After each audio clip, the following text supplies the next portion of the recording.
Hey everyone, in this video I will be showing you how to solve the issue Docker is not recognized as an internal or external command.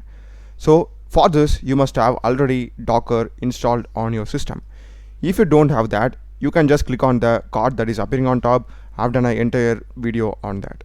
So after you have done that, just go to search and search for Docker.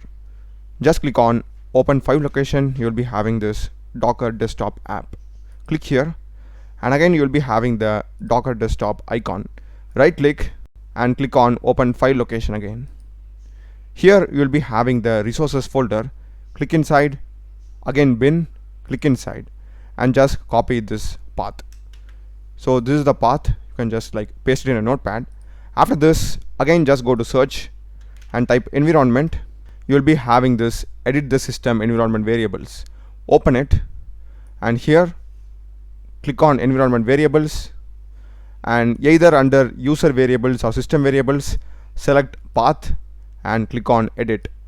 Click on new and paste it. Okay, everywhere, here also, here also. Now just close and reopen your command prompt, and if I go and run the command docker space ---- version, and this time I'm not getting any errors.